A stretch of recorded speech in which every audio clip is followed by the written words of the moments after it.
ഇതെന്താണ് വല്ലാത്തൊരു വിനയം? അയ്യോ, ഇത് ആക്ടിംഗ് ഒറിജിനൽ സാറാണ് എന്റെ ഫസ്റ്റ് പടത്തിന്റെ ആക്ടർ. എന്തായിരുന്നു എൻ്റെ മറ്റേ പ്രശ്നം? ഞാൻ കോശിയോടൊന്ന് വിളിച്ച് സംസാരിക്കാനിരിക്കുകയായിരുന്നു. അയ്യോ സാർ, അത് എന്തിനാണ് അനാവശ്യമില്ലാത്ത പ്രശ്നങ്ങൾ? അല്ല, അതിന് ഞാനല്ല. സിനിമയിലെ ഒരു ചൊല്ലുണ്ട്, ക്ലീശയാണ്, സ്ഥായിയായ ശത്രുക്കളോ മിത്രങ്ങളോ ഇല്ല എന്നുള്ളത്. നമുക്കൊന്ന് തീർക്കണം. Okay sir. റെഡിയല്ലേ? ഷൈമനെ റെഡിയാണോ? റെഡിയാവും സാർ. ഷൈമനെ ആക്ഷൻ.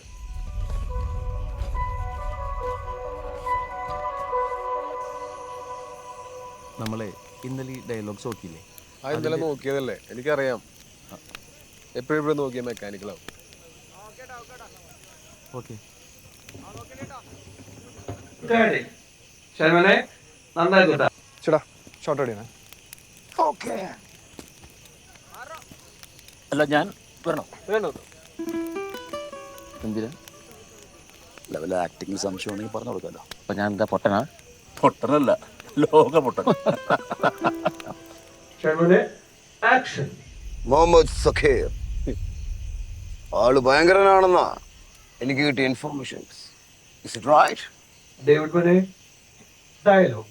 പക്ഷെ സർക്കാർ ഈ തൊപ്പിയും കാക്കിയും അണിയിച്ച് എന്നെ ഇങ്ങോട്ട് കെട്ടിയെടുത്തിരിക്കുന്നത് എനിക്ക് മുമ്പ് വന്ന ചില ഊച്ചാളി പോലീസുകാരെ പോലെ സാറിന് ക്ഷൗരം ചെയ്യാനാണ്. ഉത്തരവാദിത്തപ്പെട്ട ചില കാര്യങ്ങൾ ചെയ്തു തീർക്കാനാണ്.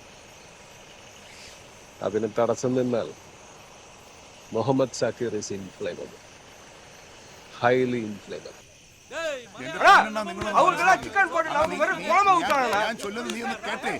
ചോറിന്റെ ചിക്കന്റെ പ്രശ്നമല്ലേ, ഞാനത് ശരിയാക്കി തരാം.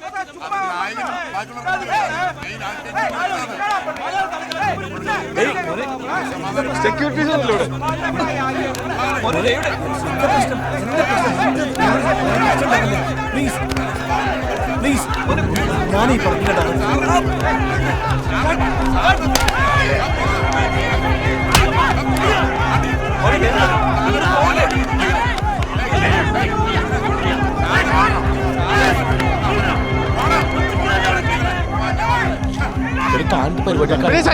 എന്തേണ്ടേ?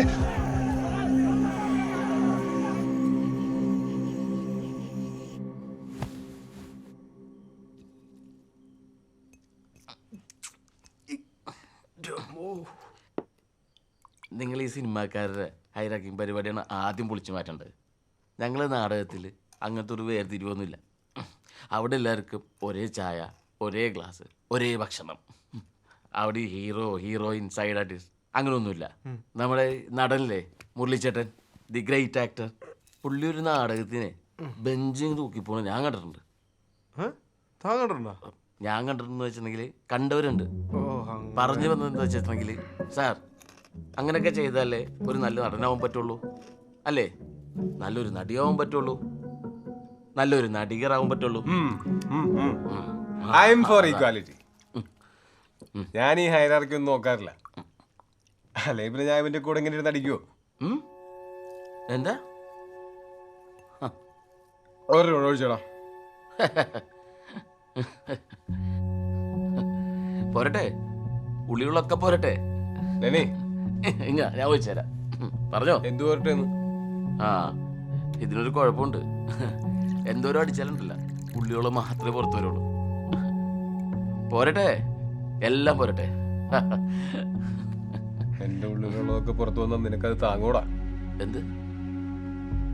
നീ ഇന്നലെ എന്താ പറഞ്ഞത്? എനിക്ക് ഡണ്ണിങ് ക്രൂഗറാണെന്നോ? ആ, സ്വന്തം കഴിവുകൾ മനസ്സിലാക്കാത്തവരെ അങ്ങനെയല്ല എല്ലാരും പറയുള്ളൂ. ഇതൊക്കെ പറയാൻ നിനക്കെന്ത് ക്വാളിറ്റി ഉണ്ടടാ? നിനക്ക് സ്വന്തമായിട്ടൊരു പേരുണ്ടോ? നിനക്ക് സ്വന്തമായിട്ടൊരു മെയിൽ വിലാസം ഉണ്ടോ? ഡേവിഡ് പടിക്കലിന്റെ ആക്ടിംഗ് ട്രെയിനർ. വേറെ എന്ത് യോഗ്യത നിനക്കുള്ളത്? എന്നിട്ട് അതും വെച്ചോണ്ട് ആൻ്റെ അടുത്ത് ഒലിപ്പിക്കാൻ പോയിരിക്കുന്നു.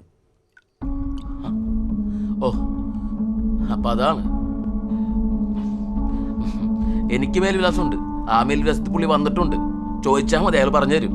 നീ അവിടെ വന്നിട്ടില്ലെന്നുള്ളൂ. പിന്നെ നിന്റെ പേരെന്താ? ഡേവിഡ് പടിക്കൽ. എന്ത് പഠിക്കല്? ആരുടെ പഠിക്കല്? നിന്റെ അച്ഛനാണ് പഠിക്കല്? ഏതെങ്ങാണ്ട് പഠിക്കല് ഇറക്കി വെച്ച് പോയതാണ് ഇവരെ.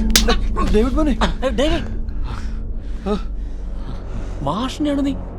മാഷല്ലേ ഇത് നിൽക്കേണ്ടടുത്ത് നിൽക്കണം. ഞാൻ അന്നേ പറഞ്ഞ ഈ കോളനി സാധനം നമ്മുടെ കൂടെ കൂട്ടണ്ടാണ്. എന്താ ഡേവിഡേ, നീ വെറും ഉള്ളേൻ. എടോ, ഇവൻ തനി ഉള്ളേൻ. ഒന്ന് പോടാ കോളനി തെണ്ടി.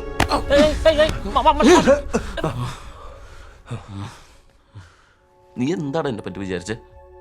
ഞാൻ പണ്ടേ പറഞ്ഞിട്ടുണ്ട് എനിക്ക് അങ്ങനത്തെ വികാരങ്ങളൊന്നും ഇല്ലെന്ന്. പ്രേമം, പണ്ടാരം, നിന്റെ പെണ്ണിനെ പ്രേമിക്കാൻ മാത്രം ബോർന്നല്ലടാ. നീ നന്നായിട്ട് അഭിനയിച്ചാൽ വേണ്ടി ഞാൻ കുറെ പ്രാർത്ഥിച്ചിട്ടുണ്ട്, അറിയാവോ? ഞങ്ങളെ തിരിച്ചുകൾ പ്രാർത്ഥിച്ചാലേ ദൈവം കേൾക്കും. ഇനി ഞാൻ നിനക്ക് വേണ്ടി പ്രാർത്ഥിക്കണം. കൂടെ നിൽക്കുന്നവന്റെ മനസ്സറിയത്ത മനുഷ്യനല്ലടാ.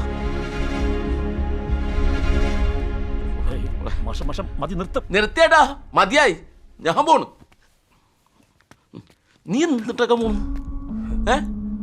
നീ എന്തുണ്ടാക്കാൻ പോണെന്ന്? നിന്റെ ഈ സ്റ്റാർഡം കൊണ്ട് ഒന്നും കിട്ടാൻ പോണില്ല കേട്ടോ. അതിനൊക്കെ അപ്പുറത്തൊരു നീ ഉണ്ട്, ആർക്കും വേണ്ടാത്ത, ഇവരാരും സ്നേഹം കിട്ടാത്തൊരു നീ, ഒട്ടും ഇമ്പോർട്ടൻസ് ഇല്ലാത്ത നീ.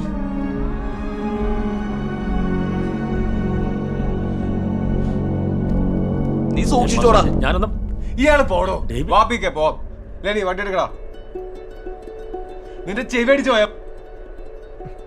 വണ്ടി എടുക്കണം. പറടേ സാറേ, ഈ ബൂർഷകളായിട്ട് നല്ല സമ്പർക്കം പാടുന്ന എൻ്റെ അപ്പച്ചനടുത്ത് പണ്ടേ പഠിപ്പിച്ചിട്ടുണ്ട്. പക്ഷെ നിങ്ങളോടത്ത് എല്ലാ കാര്യത്തിനും ഞാൻ കട്ടക്ക് നിന്നത് നിങ്ങൾ എൻ്റെ ആർക്കാണെന്ന് എനിക്ക് തോന്നിയിട്ടാണ്. പക്ഷെ അത് അങ്ങനെയൊന്നുമല്ലെന്ന് എനിക്ക് മനസ്സിലായി.